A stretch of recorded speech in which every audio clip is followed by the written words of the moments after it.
This is Weekend Live. Information, entertainment, and conversation provided every weekend right here on WBZ News Radio 1030.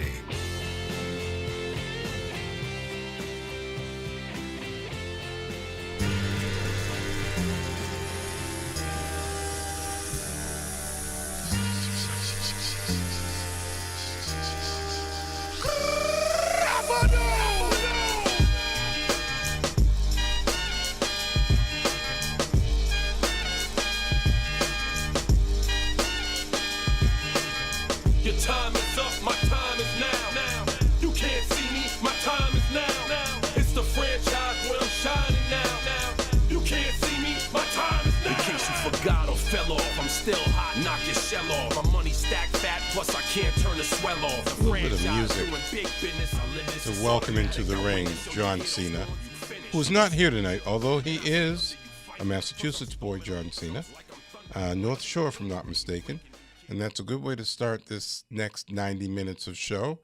My guest is a young man, and I have to say young man, although you were nowhere near the age you were when we first met, because that was 30 years ago, more or less. Yeah, it's got to be around 87, 88. Yeah, I think a good amount of years ago. Yeah.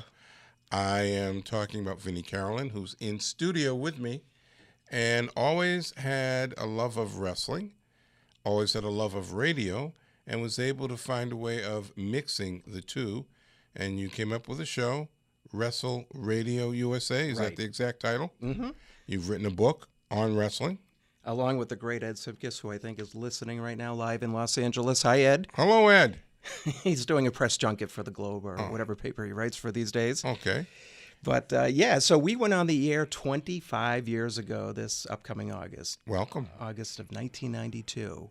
And I got a dry run on your old show, Talking Trivia, doing wrestling, and kind of took off from there. And we had quite the eclectic show for 5 or so years. It was quite the run. And you've brought some clips, actualities tonight. Yes. And we'll hear the captain, who passed away years ago, Captain Lou Albano. Yes. Yep. He came on. In fact, so we brought him on the show. A lot of people don't realize when the Rock and Wrestling Connection happened, Cyndi Lauper became friends with Lou Albano. They met on an airplane.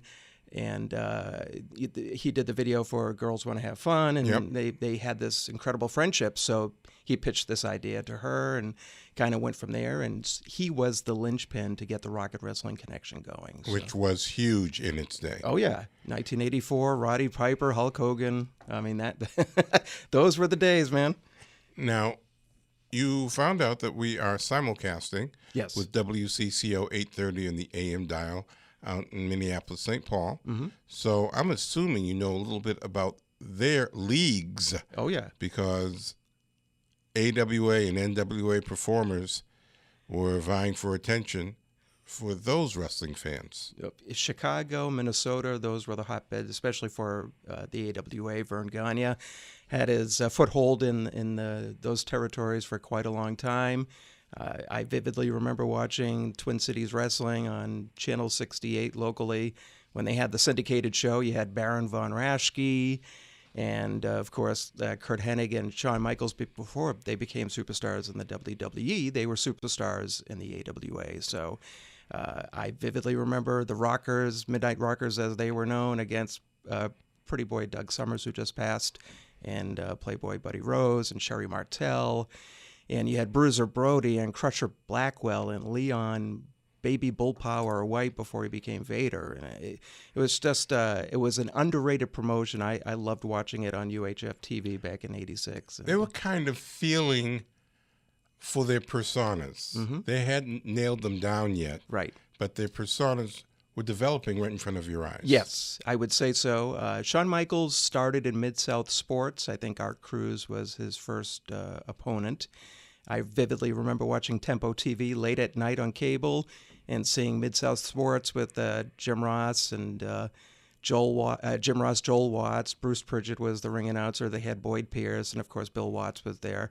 And a lot of these guys like Rick Rude and the Road Warriors and Shawn Michaels And you go back and look at the old tapes, and it's like, wow, they came so far in like 10, 12 years. They went from, jobbers or opening match guys to being superstars. Rick Rude in particular, he was a 200-pound soaking wet guy. Then he went to Florida, he became NWA Tag Team Champion with Mandy Fernandez. Beefed up. And next thing you know, he's with Bobby Heenan and the WWF as it was known, feuding with Jake Roberts. And, those were fun times. The vignettes they did on TV leading up to the angles and the segments they had with Brother Love and the Snake Pit and all the other stuff. Fun stuff. Great stuff growing up on. If anybody out there wants to call in, as you can tell, this man knows the names, got a chance to interview and get to know some of the major names that we see now before they were, quote-unquote, superstars. 617-254-1030 is the local number to Boston. If you were listening in Minnesota or somewhere between CCO and BZ, you might want to use 888-WBZ 1030 as a phone number. And I saved this last 90 minutes because I know a lot of people don't like wrestling. It's not for everybody. But there are those out there who love wrestling, including a gentleman who's calling now. I know this caller, and he must call your cell phone, huh? I know, no. Okay. No.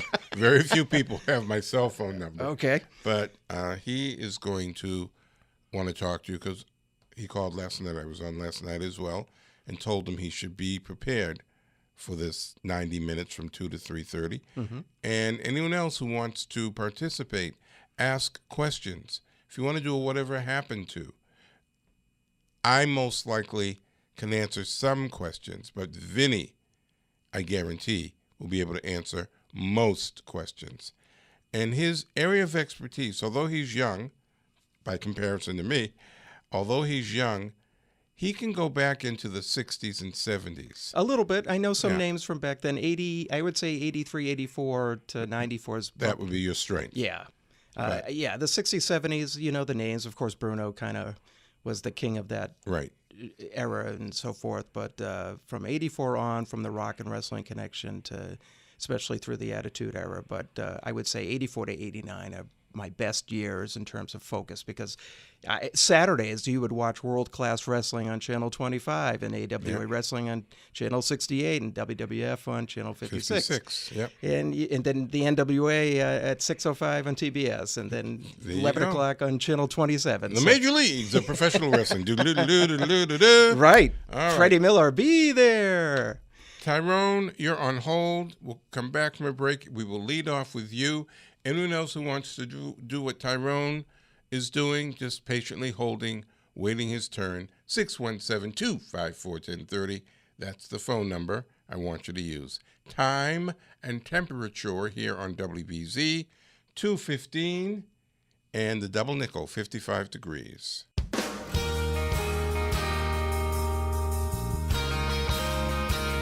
Have fun throughout the night with Weekend Live. Be informed the rest of the day with WBZ News Radio 1030.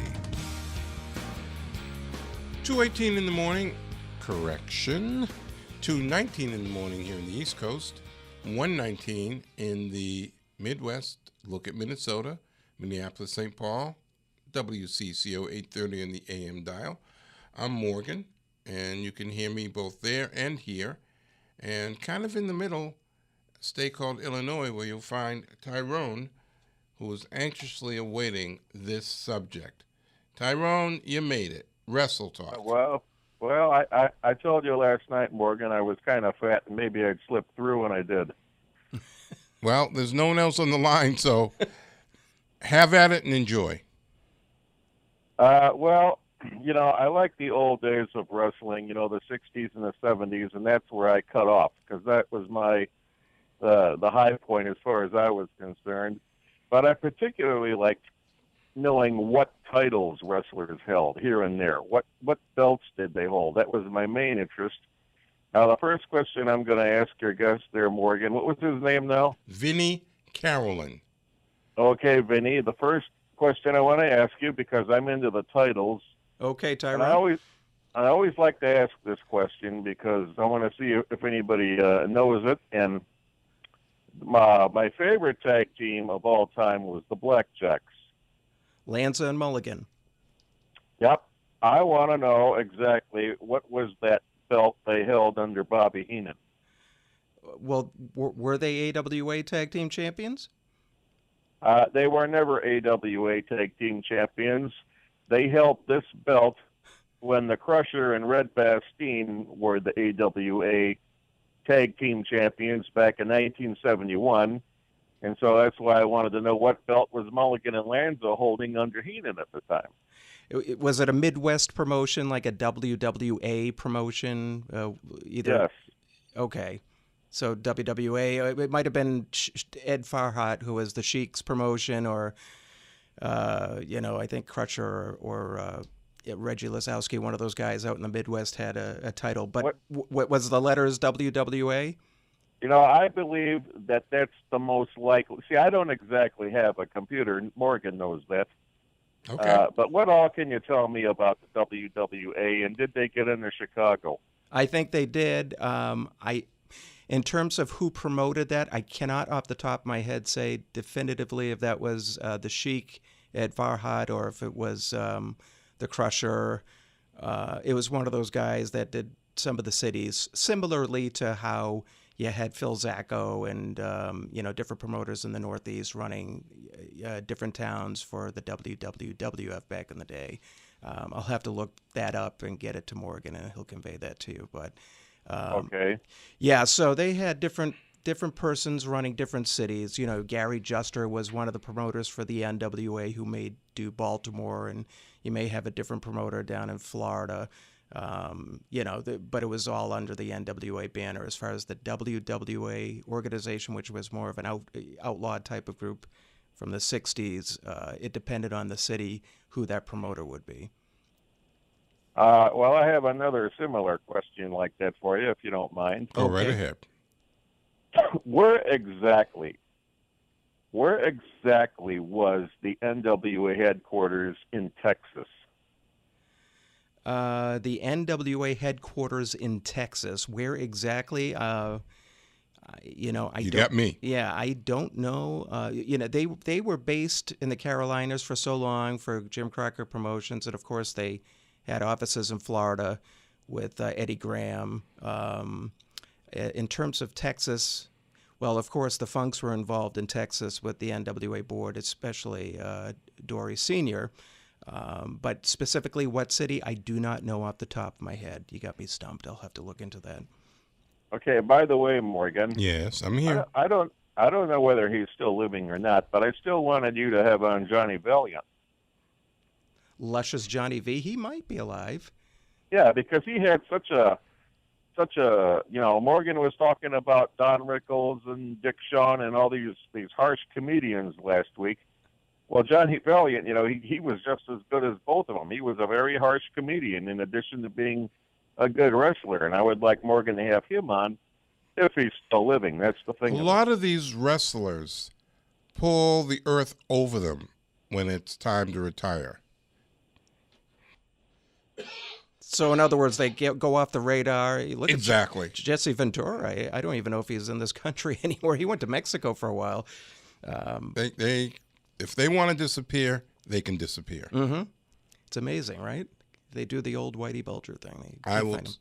You know what? I'll put Vinny on it. Vinny, get me Mr. Valiant. I'm going to look into that. Okay. All right. Writing this And down. if he can be found, I will get him and give enough notice so you'll hear ahead of time that he'll be joining me the third Saturday in August. As an example. He was such a good one-liner guy. I just loved it. Tyrone, can you name all the Valiant brothers that wrestled together? With It was, nicknames. Nicknames? Yeah. Oh, okay. It was Handsome, Jimmy, Luscious Johnny, and Gentleman Jerry. There Yes, you go. Very good. And they were not all brothers. That was just Well, they were not brothers. there you go. That was just shtick. But Terry Funk and Dory Funk were brothers. Things And, you know. And the Von Erichs were related. But Lance Von Erich was not. So now that He was a fake cousin.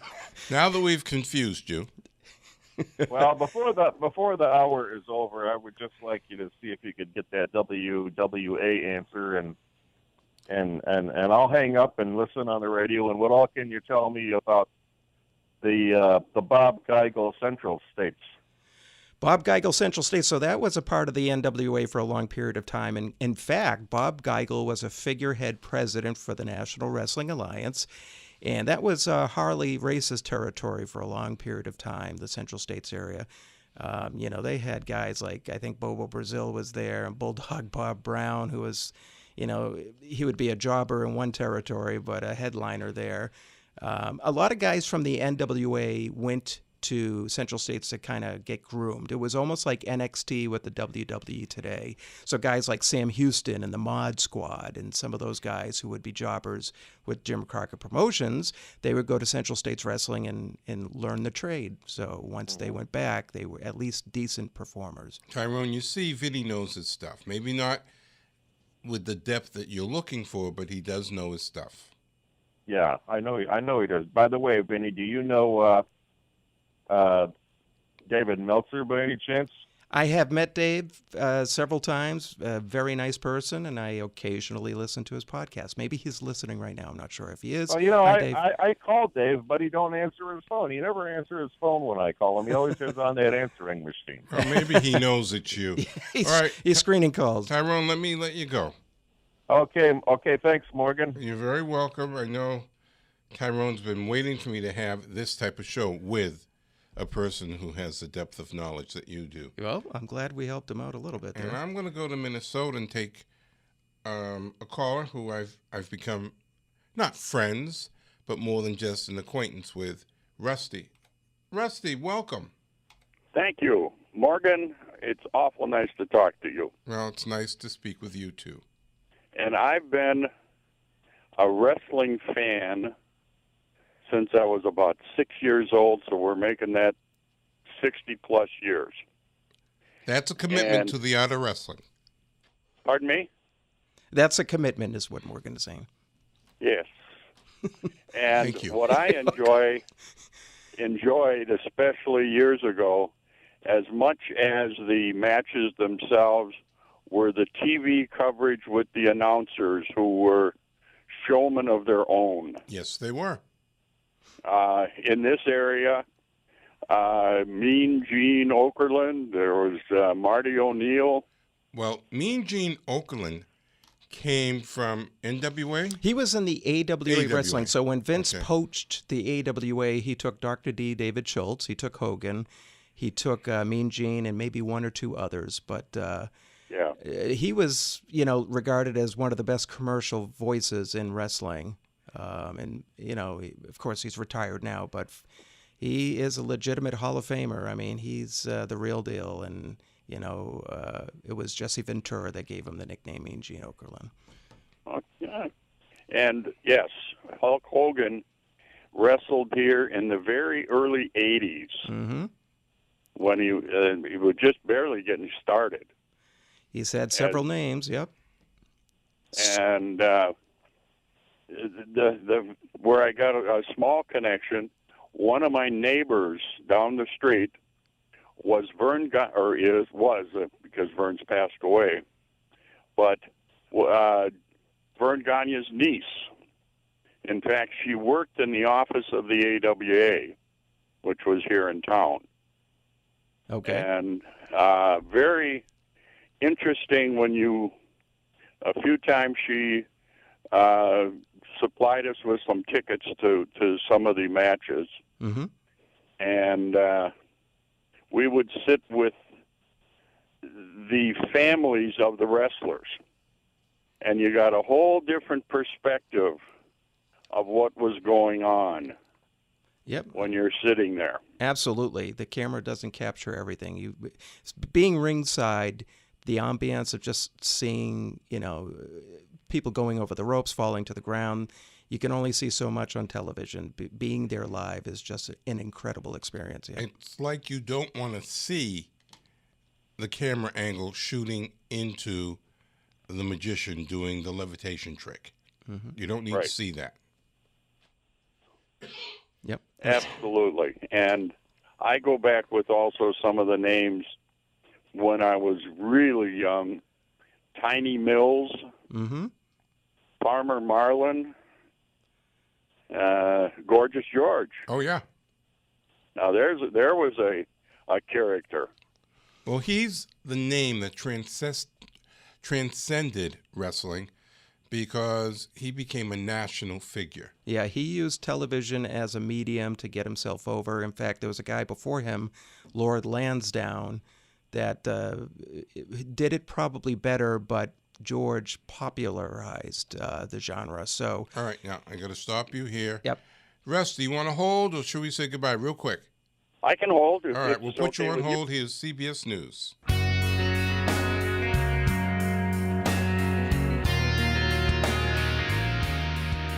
Don't just listen. Call and contribute. 617-254-1030 or 888-WBZ 1030. This is Weekend Live on WBZ News Radio 1030. 2:35 in the morning here in the East Coast, 1:35 way over there in the land of WCCO 830 on the AM dial. And that's where Rusty is. And Rusty, let me bring you back.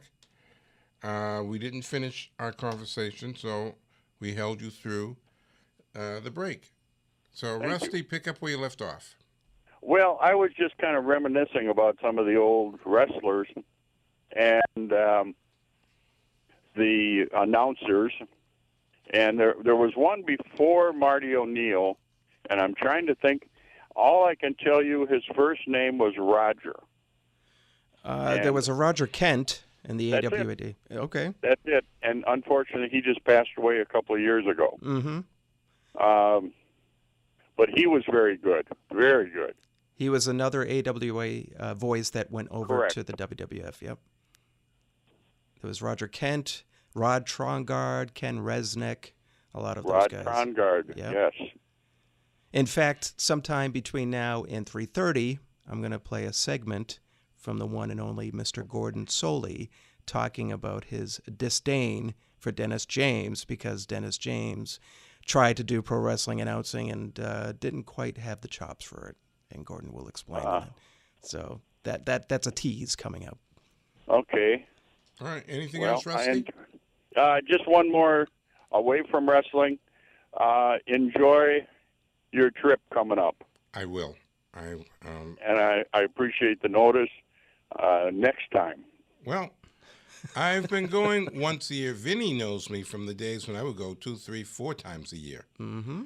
But with my schedule and my budget, I can't afford to do that anymore.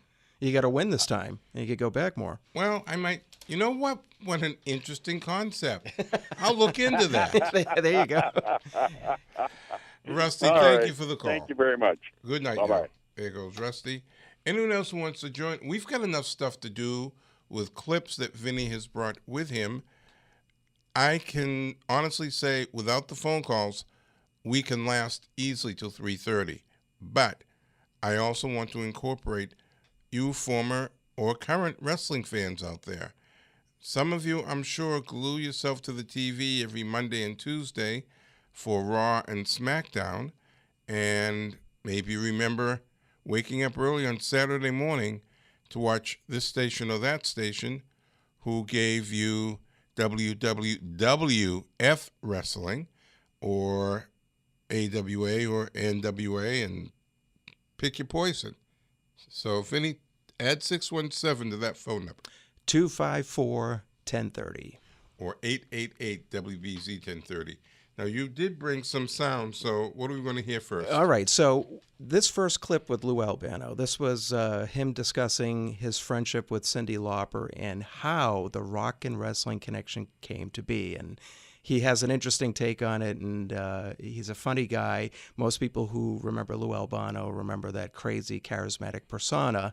But on our show, when we did it, so many folks came on and came out of character. And this is one of those rare clips you'll hear with Lou Albano talking about his friendship with Cyndi Lauper that led to the rock and wrestling connection. Here it is. Did you enjoy what happened when you got involved with the Lopper and David Wolf angle? Was that? I did. That happened because I was coming back from Puerto Rico on a plane. Cindy came up to me and said she was a fan. She was with Blue Angel. Asked me if I would do, I did her video, Girls Want to Have Fun. Sure. Which they're showing now because she's making a comeback. Yep. And I did it with her, and I saw her at the Garden. And at that time, being a villain, she comes to the Garden. And in fact, she came in. Danny DeVito was there, Joe Piscopo, they were in the Garden. This was WrestleMania 1, before WrestleMania 1. And I looked at her and I said, Cindy, I said, you're a nice little broad. I winked at her first before she punched me in the nose. And she said, I'm a what? I said, you like other women. You're a broad. Good for having babies and cleaning house. She said, you big fat thing, don't you ever say that to me. She picked a girl wrestler who I picked Moolah, who's like my age, 196. That's Wendy Rector, who was like 22 years old. Right. Her girl beat my girl. I had to apologize to women. Well, it was inevitable. Her girl beat my girl. I went back on the air and said, women are at least as good as men, if not in most cases better. And in fact, when I went on Letterman, the woman's lib picketed me, and they were yelling, boo, boo. And I said, they're not yelling boo, they're yelling Lou. Lou. There you go. He was one of a kind.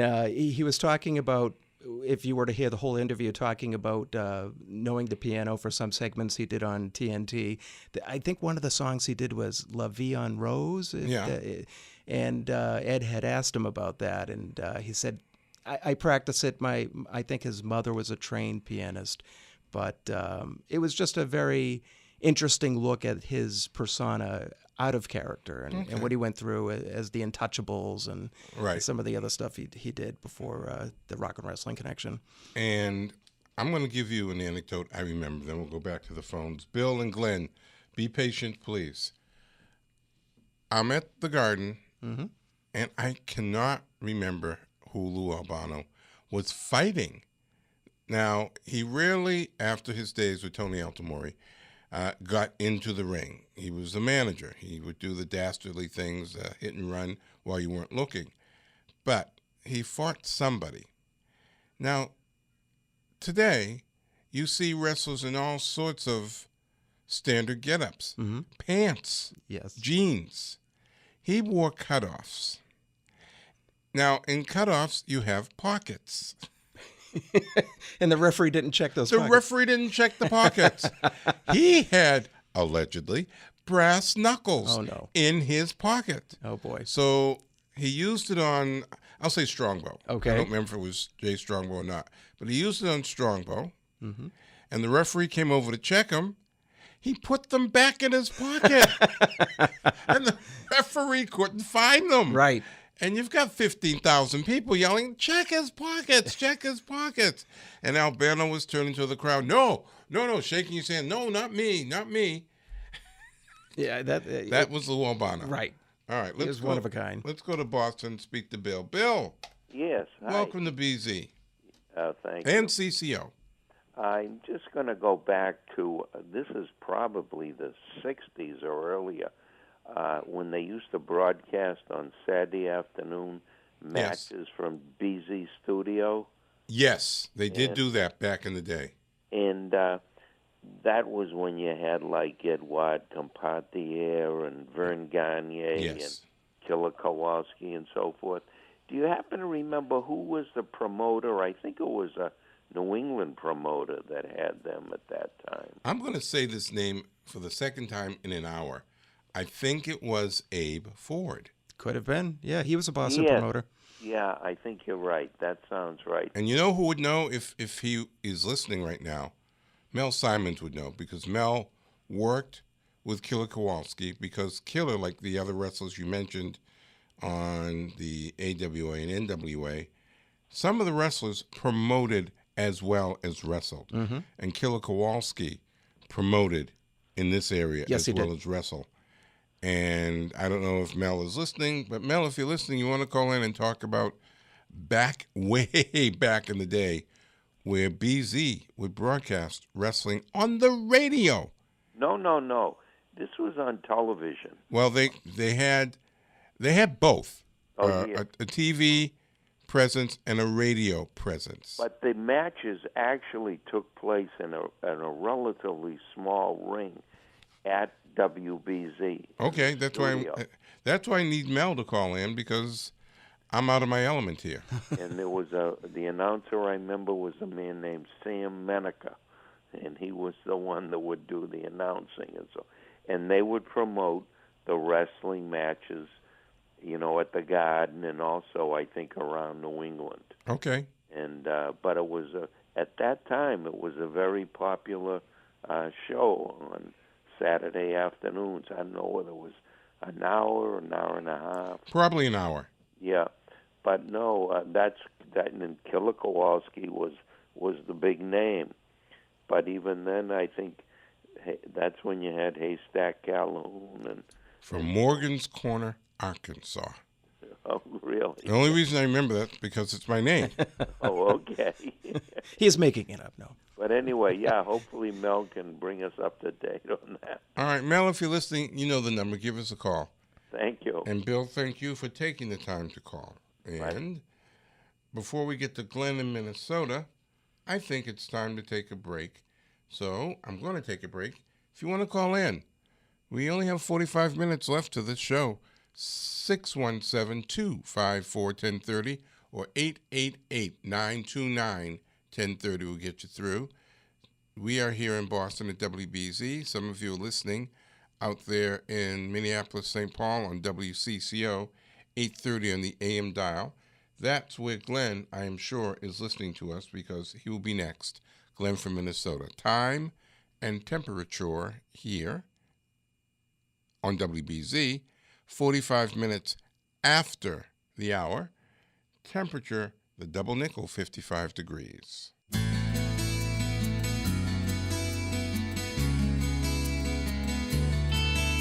The WBZ Morning News with traffic and weather together every day at 5 a.m. The News Watch never stops. You're listening to Weekend Live on WBZ News Radio 1030. Come on. You know I got ya. Yeah. One. Break the walls. Break down the walls.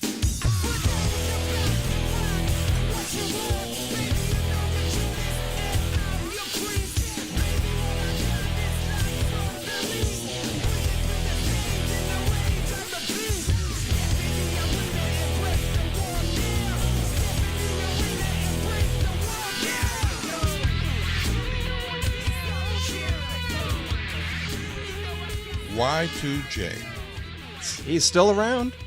He's still between touring with Fozzy and making surprise returns to the WWE and making books. I just finished Best in the World, his latest autobiography, although I think he's got something else coming out. But just a very prolific performer between singing, podcasting, wrestling, and everything else. Jericho's Allegedly. The reason why he lost a couple of weeks ago, he needed to go back out in the road and play with the band.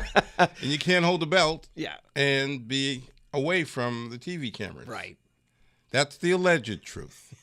You have to say these things with a wink. And he would tell us we're stupid idiots for not knowing that, right? Yes. Yeah. So, but hats you off made to the list by saying that. Hey, that's not such a bad thing. Right? No, it isn't. Glenn in Minnesota, thank you for taking the time to call. Welcome to CCO and WBZ.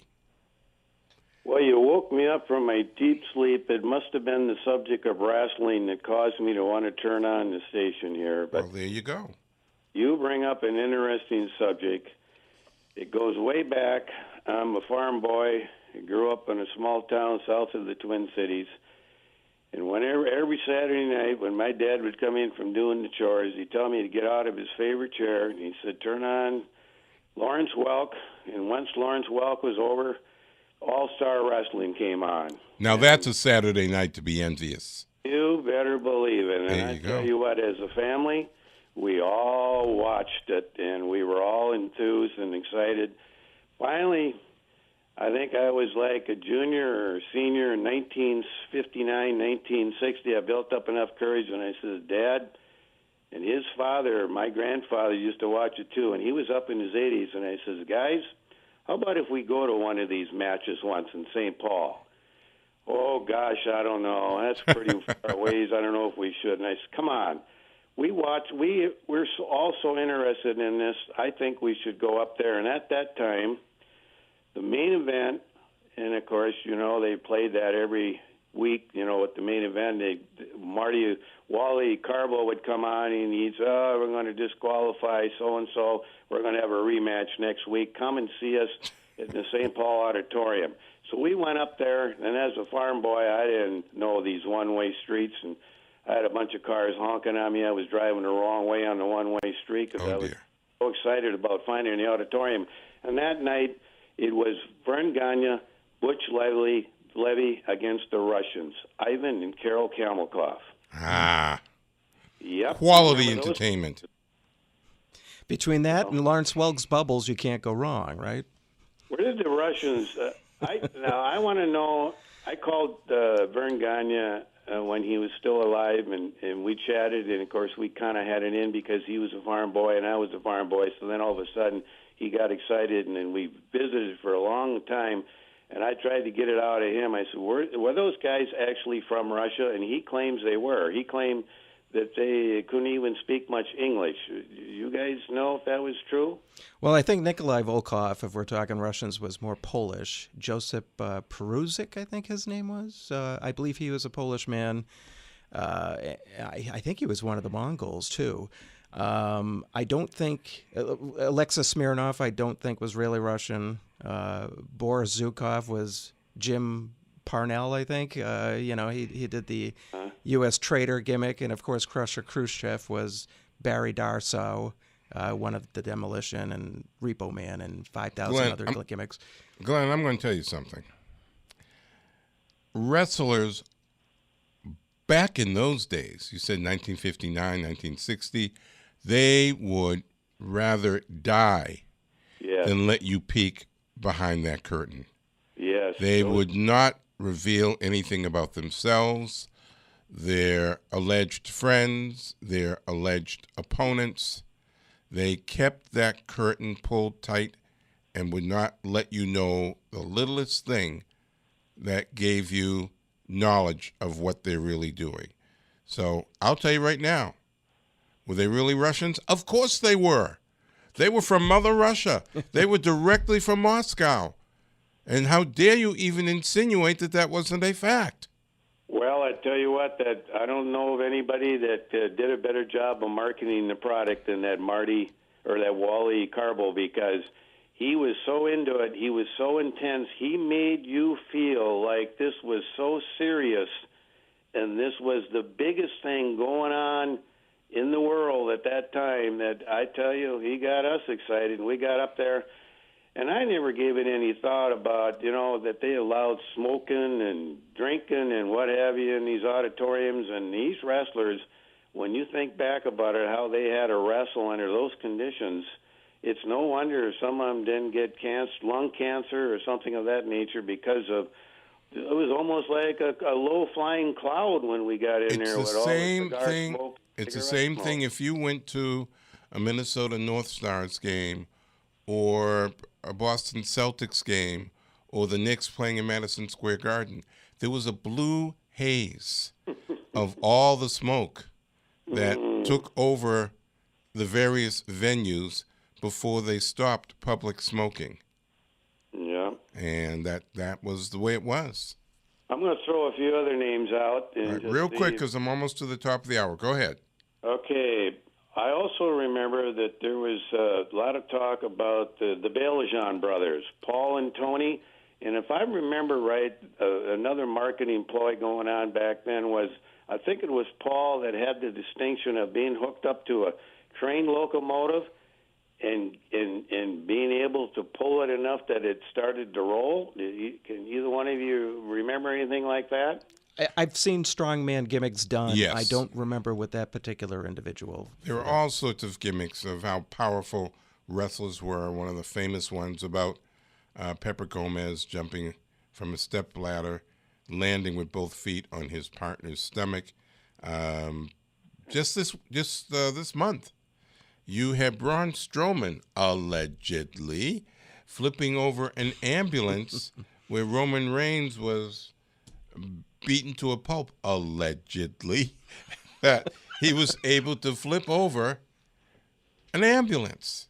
Now, please, are we going to believe that or accept what's the old phrase? Are you going to believe what I tell you or believe what you see? Yeah, well, that was all part of it, and that's where you got caught up into it, and it was very believable, but yet it was very entertaining. I got another question. No, unfortunately, Glenn, I don't have time because I've got news seconds away, but thank you for participating. Hope you enjoyed the time talking about wrestling. Marty, Minnesota. We will get to you, I promise. You'll be first after we take a news break. Don't hang up. You've been queued. Just be patient and enjoy our newscast, your newscast, and everybody else, the newscast here in BZ. Oh, this is the second time in 2 nights I've done this. Andrew just reminded me I've got a minute left. I was throwing it up to the queue, but the queue is at 59:15. And I hit 58:15. So he could have had one more question. Bad, Morgan, bad. But Nikolai Volkov was from Yugoslavia. Okay. That was close, right, Poland? Yeah, there you go. Yeah, but most of the wrestlers that allegedly, especially dealing with Russia, right, check their birth certificate. Yeah, I think Nikita Koloff was from Minnesota. Oh, really? Yeah, he was not from What Moscow. about Rusev? He's from Bulgaria. Yes. You saw Total Divas, right? The wedding? Oh, no, I missed that. Oh, that's right. You didn't see I missed that. We won't tell anyone. All right. Now let's go for news here in BZ.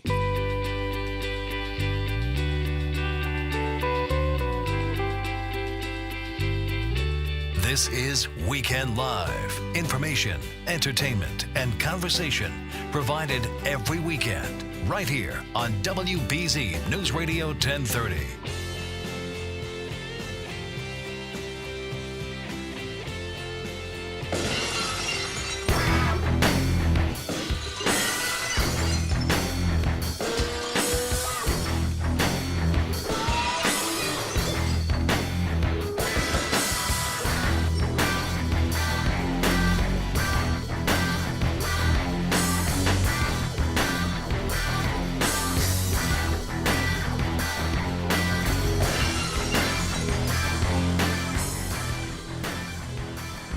Unfortunately, that was going to start shooting in January, and the surgeries put that off. But the role was going to be a crazed lunatic in an Armani suit, which they felt I had a strong possibility of getting. I was going to read for the part in L.A. Yep. Uh-oh. Do you have to break up a war there? That's like Thanksgiving. See here in the background, my kids don't have a problem with the theatrics. Line of the week. The loose cannon himself, Brian Pillman, in a very rare, candid moment. Flying Brian Pillman. Flying Brian, loose cannon, Hollywood blonde Brian Pillman. We've lost him, too. He was a special guy. He called the show quite frequently, and that was back in '96 when he was on the mend from his Humvee accident trying to get into movies. Let's take Marty, who's been very patient. Marty, thank you for your patience. Welcome to CCO and WBZ. Thank you. Yes, I was calling. I actually got into the wrestling game back, I don't know, about 83, but I was actually calling about Mean Gene. You know how Mean Gene originally got his job. I was wondering if you guys knew what his job was actually before he became an announcer. Vinny? Was it in advertising or marketing? Well, I heard him actually tell the story. He was actually the cameraman. Okay. And I believe it was Marty O'Neill at the time was sick. And so he ended up just jumping in, and he was, marvelous. Well, there's a story that Vince Jr. told on Stone Cold's podcast where there was a famous announcer, Ray Morgan, I think it was. Yes, out of Washington. And had a dispute with the senior.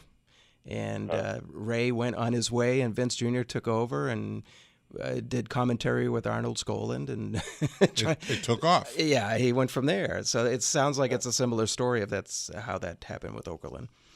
Oh yeah, I mean he said he was basically behind the camera, and the next day he was me. He became Mean Gene, Right, and like I said earlier, I think it was Jesse Ventura that coined that nickname for Oakland. Yep, and Macho Man used to call him Scheme Gene. And in fact, it was 6 years ago yesterday that we lost the Macho Man. So they're going quickly, unfortunately. Yeah, I've seen them fall all around me. You and I mean, it's amazing. But what was your wrestling name? The Practical Joker. Okay. All right. And I'm assuming with that name, you were heel. Actually, I could flip around in circles either way. Yeah, most wrestlers at a time in their career, they may have been heel, and due to whatever circumstances, promoter, they went from heel to babyface to heel again. Yeah, I could stomp on his fingers and then turn to the northeast crowd and smile, and then the east-west crowd. You could just work them good. But that's what wrestling was all about. Yeah, it's great. Marty, thank you for taking the time to call. It's a whole different program nowadays. Oh, it is. If you died in 1970 and were brought back to life today, you wouldn't recognize the sport. Yeah. Hey, speaking of 1970, it just reminded me of Superstar Billy Graham. Yes. Yeah, him, then Hogan, then the Road Warriors. They really had my eye really looking at it. And I heard Superstar Billy Graham one day say, "Jesse Ventura does me better than I do me." Good line. He influenced a lot of people, no doubt about it. All right, Marty, I got to say goodnight. Have a good night. Thank you, Marty. There goes Marty. And you've got not that you're going to play something else. You are, because we get some Bruno actualities to deal with. But you and Ed have an honor that's almost official. Well, very delicately saying, Ed and I have talked with a certain company out there that runs a certain network. Are they a Connecticut company? They could be. Okay, all right. They've inquired about the radio archives, and we'll see what happens. All right. Fingers crossed. Because you do have great archives. Tonight's a small sample of that. We have so many tapes. I think Ed and I one time said, how many of these things do we have? Right. Just boxes and boxes of tapes. In fact, did you want to do Gordon Soley now? Why not? Okay. So Gordon Soley came on our show, of course, a legendary interview, I think back in 1993, and he talked about, among other things, Dennis James, that was brought up to him being he was a game show host, I think, for The Price is Right, and a few other things. And it was asked of Gordon, what did he think of Dennis James? And he had an interesting take. This is the legendary Gordon Soley. Are you a contemporary of Dennis James, another early announcer? Dennis was ahead of me. Was it before you? Okay. Yeah. He was ahead of me, and I always thought he was exactly what a wrestling commentator shouldn't be. Should not be? Right. Okay, and I've never heard him do this stuff, so what is the basic difference between you two? Oh, he'd take celery sticks and carrots and all that kind of stuff, and he'd put sound effects in. He did not treat the sport with any kind of reverence whatsoever. Jack Brickhouse, I always thought was the greatest wrestling commentator going. So the way he perceived Jack Brickhouse, I would say, is what Jim Ross thinks of Gordon Soley, because Jim Ross, of course, I'd liken Jim Ross to Al Michaels, a legitimate sports broadcaster. Yes. Gordon Soley is more like the Howard Cosell, the legendary, iconic announcer who gets a little carried away with the cliches, but is still revered. But Jim Ross looks up to Gordon Soley the same way Soley looked up to Jack Brickhouse. All right, I'm going to take David and Beverly, even though I should take a break. So, David, thank me for not making you hold for a whole break. Welcome to BZ and CCO. Thank you for making me not hold for a whole break. I will make it quick. All right. Fascinating show. I grew up in the Chief J. Strongbow era with Bruno Sammartino. We were just talking about Chief J. Strongbow off air. Yep. Oh, really? Well, I'm telling you, I just loved him to death, and that big knee that came up and just knocked people out. Well, I just have a quick question for you because I deal in antiques and collectibles, and I'm by no stretch of the imagination an aficionado as far as understanding collectible wrestling toys. But I want to know if you can tell me. It's a trivia question. Which of the collectible wrestling figures had a piece that you could like remove and lose, and it made him a little more collectible than usual? I have no idea. Yeah, me neither. Would it be like a sword or a shield type of piece? Well, it certainly could be something that he hit people with. Oh, like a 2x4? Oh, you got it. Hacksaw Jim Duggan. Okay. That's right. I remember I actually was selling a bunch of them, and it had the extra piece, and people were like, "Oh, we want that because it has the it has the 2x4, you know." USA. Yeah. USA. Yep. USA. Ho! Although he had a different get when he was in Mid-South Sports, he was like this kick-ass type of guy, brawler, and when he went over to the WWF, he became more of a comic book character, like the Bushwhackers. You know, they were kick-ass guys as the sheep herders, and they changed their personas a little bit and became more marketable. Nothing like a good old American 2x4, though. Huh? That will do wonders across your forehead. All right. Well, thank you for not making me wait for the break. All right, David. Thank you very much for taking the time to call. Enjoy the rest of your weekend, Andrew. I know phone's ringing. We'll take our break. We'll find out who this is. You have a couple of Bruno actualities, do you not? I do, yeah. Hang in there, people. We're not done yet. Time, 3:16. Temperature, car 54 degrees.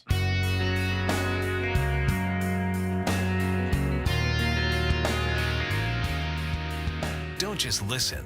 Call and contribute. 617-254-1030 or 888-WBZ-1030. This is Weekend Live on WBZ News Radio 1030. All right, let's go right to Chris in Newton, talking wrestling with my guest, Vinnie Carolyn. Chris, welcome. You made it. Hey. Morgan, how you doing? All right. Hey, I called about another wrestler who I'll follow up with, but there was a guy, he was from Quebec. His name was Carpentier. Eduardo Carpentier. The French gentleman. He was the flying French gentleman. All the women really loved him. Yeah. But also Killer Kowalski. What about him? I just loved him. He had the claw hold. And then, of course, Andre the Giant. Those are names from the Golden Age, but they're not around. I think all of them have passed away. That he mentioned. Andre, obviously Kowalski, and Eduardo Carpentier. Yep. Oh yeah, Andre had a resurgence after his death, or maybe before he died. In skateboarding, they had his sticker with his face. And when skateboarding was coming in big in the 80s, there was he had stickers everywhere with his. Yeah, that image of just his face almost became like a graffiti label. Absolutely, you would find it everywhere. You would find it on buildings. You would find it on billboards, and for whatever reason, it took off nationwide. Yeah. One time, I don't know, I was listening to an interview with Kowalski, and he was talking about how Andre was in a plane, and he had to do his business, and he couldn't get into the cabin, and so they got a mailbag. No, it was not Andre. It was Haystacks Calhoun. Well, that's who it was. You're right. Yeah, that story is famous, and that was Haystacks Calhoun. A bad tummy in a mailbag, you complete the story. And on that note, I'm going to say good night, Chris. Good thing I knew the story. You're right. Take care. There goes Chris. That's quite the delivery, huh? Well, you know, I've heard these things. So we've got about 7 minutes to go. We've got something, Bruno? Oh, yeah. So in this segment, on track 4 here, Bruno... So he had a feud going on with Stan Hansen in the mid-'70s, and he legitimately got injured, broke his neck, and they wanted to bring him back for the Shea Stadium Ali Inoki matchup on the undercard because evidently it wasn't doing well. And Bruno's like, look, I just got out of the hospital. I can't do this match. So in this clip, he talks about what he went through to put that match together. Ever put together. And Vince McMahon called me and he said to me, Bruno, he said, I got to get your match with Stan Hansen in Shea Stadium. He says, because this thing with Ali and Enoch is a dud. He says, and we're going to go under. He says, with what we had to commit to. I told him, how the heck am I going to do that? I said, anyway, this was like, I had been out of the hospital, I don't know, maybe a week or something like that. I talked to my doctors. My doctor told me, you're out of your mind. In fact, he talked to Vince McMahon, and he says, do you understand what this guy's just gone through? He says, he took it on his own, too, to call. I didn't tell him to call McMahon. Yeah. He was furious, and McMahon said to me, Bruno, if we don't put the match with you and Hansen, and he says, we're done. He says, that's how serious it is. We are done. He says, this thing is a dud. No one knows for sure how close they were to collapsing, but evidently it was not being promoted well. So Bruno was coaxed into doing the match with Stan Hansen. And I'm sure a lot of extra attention was paid to move left, move right, move up, move down. Yeah, that's he's a gutsy guy. Say what you want about him as a performer, but to do that match under those circumstances is incredible. I remember the Antonio Inoki fight with Muhammad Ali. And before that, on TV, you saw Muhammad Ali interact with Gorilla Monsoon. Yeah. And Gorilla picked him up and did almost like a Dominic DeNucci airplane spin. He did. And threw him down, Ali down. And then it's like, blah, blah, blah, you so-and-so, right. When I get my hands on you. Yep, doing the Billy Graham thing. Yeah, the standard shtick. Right. Yes. Yeah. And this last clip, Bruno talks about his love for the city of Boston, where, he was such an icon in the Northeast, especially in Boston. And, we talked a little bit about that, and he wanted to say, thank you, Boston. Thank you so much for all you've done. And this is our last one. Yeah. All right. Andrew, hit it. It's coming. So's Christmas. It's coming. And I'm going to keep backing and filling. All right. I'm going to hang on for a second. How long is the clip, by the way? I think it goes about 30 seconds. Oh, okay. Yeah, just a quick soundbite. So we got time to play it. Yeah. While waiting for it to kick in, I want to thank all the people who are on the show with me tonight. Donna Jenks, Barbara Brilliant, Rod Fritz, Gary Summers, and you, Vinnie Carolyn. Oh, thank you so much. Thank you all for the past 5+ hours of fun and frolic and entertainment. And you're ready for a nap. I'm ready for a nap. All right, here's Bruno now. Well, Bruno, I hope it happens. Well, why not? I mean, we would love to see you back there. I just want to thank you so much, sir, for coming on the show. Great honor for both of us, and I'm sure for most of the people in our listening audience. You sound like a happy man, and you've had a great career. I'm a very happy guy, and just in closing, I want to thank you for having me, and I want to say again, thank you to all the people in Boston for the wonderful treatment they gave me, and some of the greatest memories of my life were in Boston. Well, thank you. Excellent. Next time you're around, we'll find you. Thank you so much. We'll meet you in the North End. Okay. Take care. Thanks for joining. From Abruzzi, Italy, or New York City, depending on the announcer. That's right, Pittsburgh. Yep. And I think recently he had a statue made of him. So he's got incredible stories, surviving what he went through, hiding out in mountains, growing up where he did. So kudos to him. While we wind this down, tonight was The Rock's big night. He joined the 5 Timers Club for On Saturday Night SNL. Live. So I'm going to cut a promo on you, Morgan. Okay, there you go. And by the way, just to go through memory lane with you, we used to share these in the old days at the other radio station, so I'm going to give you a box as a belated Christmas gift. So Okay, there you careful, go. I want to spill my water. There you go. Thank you. You needed those 2 hours You know the way to and they're fat-free. There you go. Big Newtons. Thank you. All right. And the 5 Timers Club for The Rock. The Rock says, your role, know it. Your mouth, shut it. Shut your mouth, know your role. Show The Rock a little bit of respect before I lay it, the smack it down on all your candy asses. If you smell what The Rock and Morgan White Jr. are cooking. Perfect.